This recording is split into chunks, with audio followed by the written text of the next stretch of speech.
New tonight, the Sioux City Community School District is starting the process of examining policy changes for its 2023-2024 school year. KTIV's Clayton Anderson was at a school board subcommittee meeting and has more on the possible policy changes. So Clayton, why make these changes?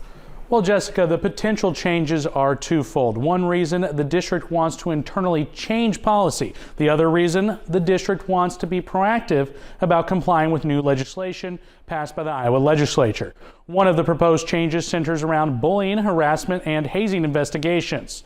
This is something the district wanted to look at internally. The goal is to make sure there is a detailed policy in place. Superintendent Ron Earlywine says the district is looking at the policy so it can make sure it takes all the allegations seriously and conducts a thorough investigation.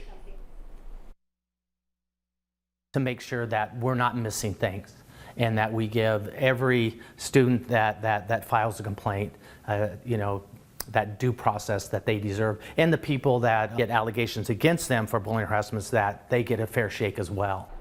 Another policy the district is focused on is in response to recently signed legislation. Following passage of a gender identity bill this session, the district anticipates it will be required to contact parents if their student asks to be addressed as a different gender. Earlywine says the district is still in talks with the Iowa Department of Education on the way the policy change would work.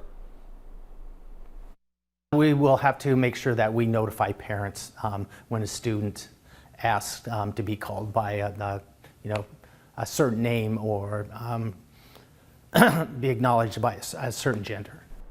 The district will also look at its gun policy to solidify its stance that it will not allow staff members or individuals outside of school resource officers to carry weapons. All right, Clayton Anderson, thank you for that information tonight. The next step in that, by the way, would be presenting the policy changes at the next regularly scheduled board meeting, while also waiting for guidance from the Department of Education.